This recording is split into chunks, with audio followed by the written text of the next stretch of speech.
Hey, very good morning, good afternoon, good evening. My name is Sean. This is Alex. And you're listening to another episode of Coaster Kings A through Z. This week's letter is the G for Goudurix. Pose une question. Est-ce que tu veux m'épouser? C'est quoi?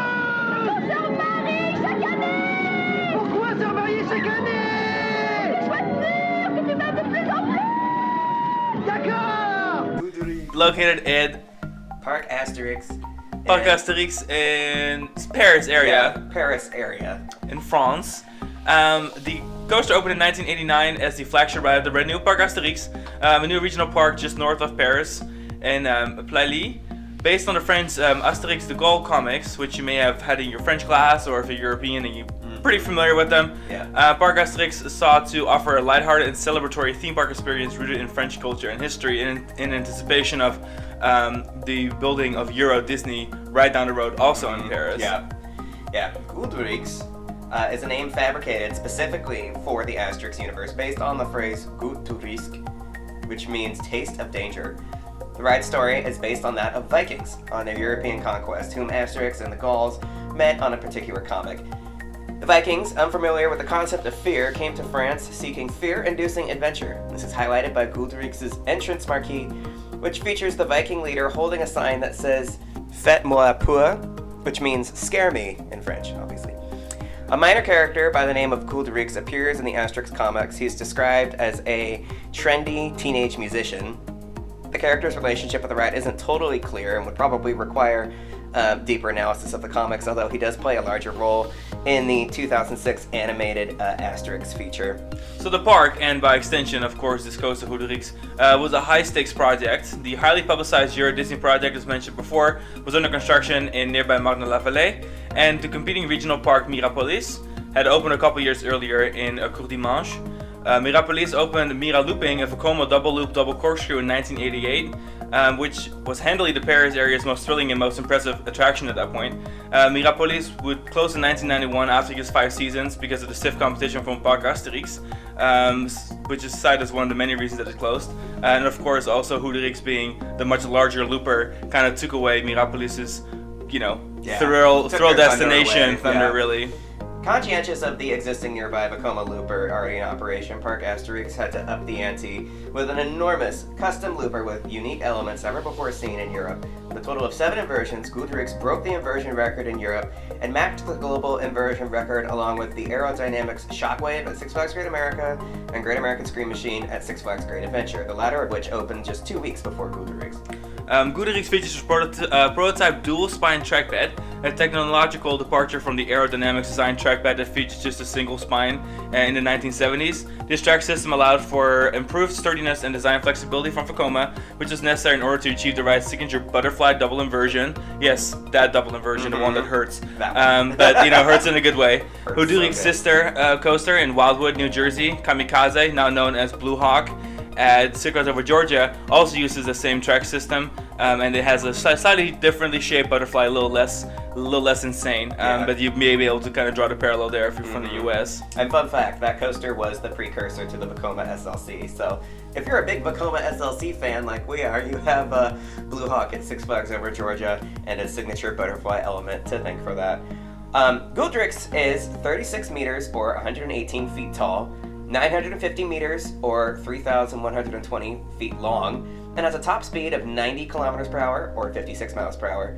The ride opened with 2 7-car aerodynamics trains, which were later replaced by Vekoma trains with a reinforced chassis similar to Space Mountain de la Terre à la Lune at Disneyland Paris.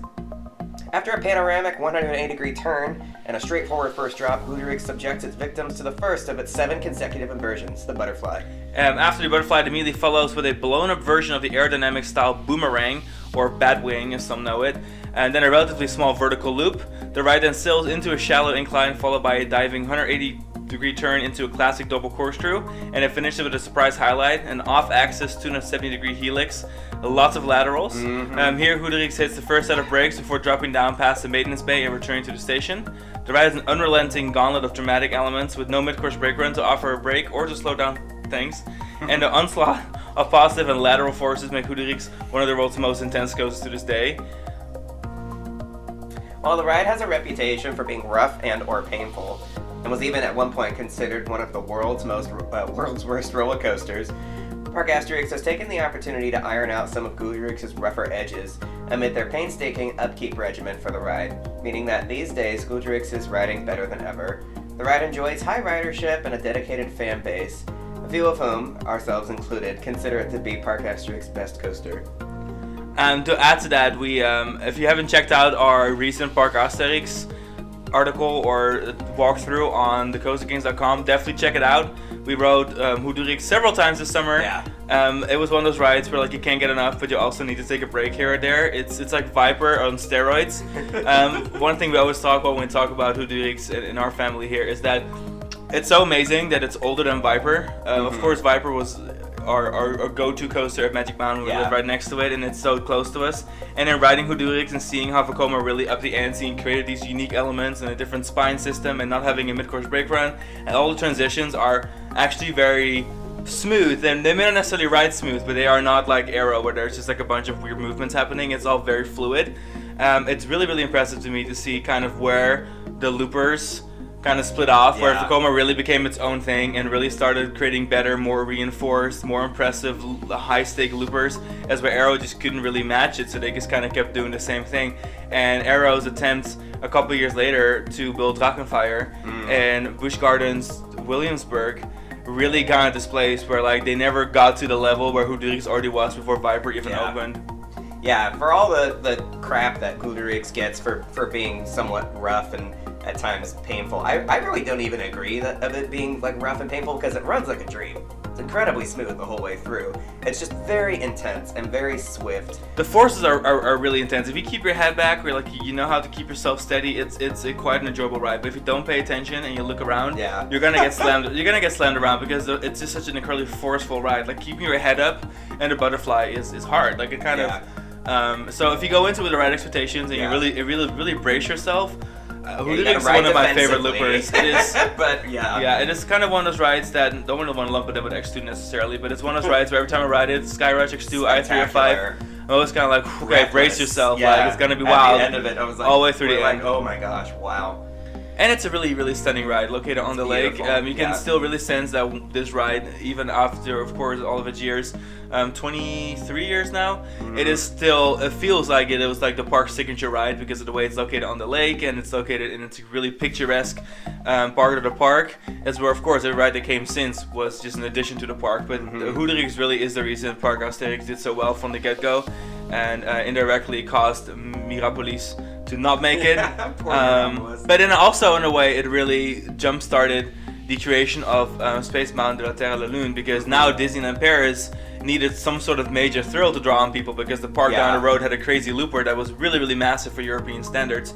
And so in a way we need to thank this coaster even for Space Mountain. Yeah, agreed. And with that, we'll round up the episode. We'll be back next week with the letter H. Should we give away what we're doing? Yeah, H for Hollywood Dream, the ride / backdrop at Universal Studios Japan, located in Japan. in Osaka. We'll catch you there next time. In the meantime, check out thecoasterkings.com. Check out our recent full-length episodes, or of course letters A through F that we have already live for our Minisodes coming out every Monday. This was Sean. This is Alex. And we'll see you later. Bye-bye.